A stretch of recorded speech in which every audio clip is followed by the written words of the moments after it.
हम भटके कहाँ से हैं, इस विषय को देखना होगा। क्योंकि बेसिकली अगर हम आत्म स्वरूप में जाकर देखते हैं तो केवल आनंद के अलावा दूसरी कोई भी अनुभूति नहीं होती। केवल आनंद ही आनंद है, वहाँ कुछ और है ही नहीं। लेकिन जब हम मन के भाव पर आते हैं तो सिवा कष्टों के इस संसार में कुछ भी नहीं है। क्यों? क्योंकि कोई इधर से कोई उधर से, हर तरफ से ठोका ठोकी चल रही है। क्योंकि प्रत्येक जीव अपनी डेस्टिनी पर चल रहा है, अपनी जीवन यात्रा पर निकला है। हम उसे अपने अनुसार चलाना चाहते हैं, लेकिन वो अपनी यात्रा पर निकला हुआ है। उसका स्टेशन कुछ और है, गंतव्य कहीं और आ जाता है, वो कहीं उतर जाता है, हम कहीं उतर जाते हैं। तो वो हमारे साथ कैसे चल सकता है? उसका प्रारब्ध वो लेके आया, हमारा प्रारब्ध हम लेके आए हैं।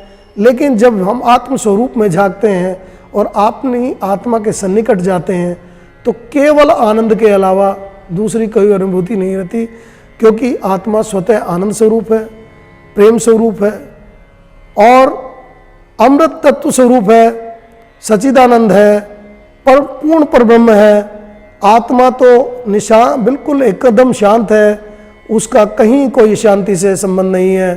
तो जब उसमें समाहित हो जाते हैं तो फिर उसके बाद कोई भी परेशानी का कारण रहता ही नहीं। तो जब हम उसका अंश हैं, उसको पहचान लें कि जिसका हम अंश हैं, जैसे जब ईश्वर शांत स्वरूप है, परब्रह्म है, पूर्ण परब्रह्म है और असीम शांति उसके अंदर समाई हुई है, तो उसी का स्वरूप हम होते हुए अशांत कैसे रह सकते हैं? तो अशांत हम कहाँ हैं?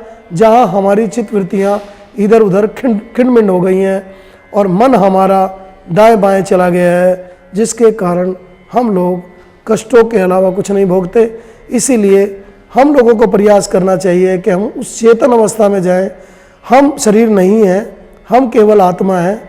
उस आत्मा को पहचानने के लिए किस प्रकार से हम क्या प्रयास करें, तो यही सद्गुरु का एक कार्य होता है। क्योंकि सद्गुरु उसको आईना दिखाकर उसके सद्मार्ग को प्रेक्षित करते हैं और उसको उस मार्ग की ओर ले जाते हैं जहाँ पर वो चलकर अभी तक अपने उस विशेष स्थान तक पहुँचे हैं या उस दिव्य स्थान तक पहुँचे हैं। तो वो अपनी प्रेरणाओं के द्वारा उस शिष्य को भी आखेट करके धीरे धीरे करके ले जाते हैं और चलाते हैं। उन्हीं सम्मार्ग को जानने के लिए आपका अखंड महायोग में स्वागत है।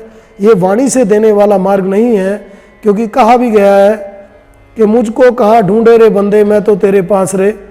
तो ना जल में, ना थल में, ना धरनी आकाश में। तो वो तो जैसे कहा है, वो तो कहते मैं एक पल में मिल जाता हूँ।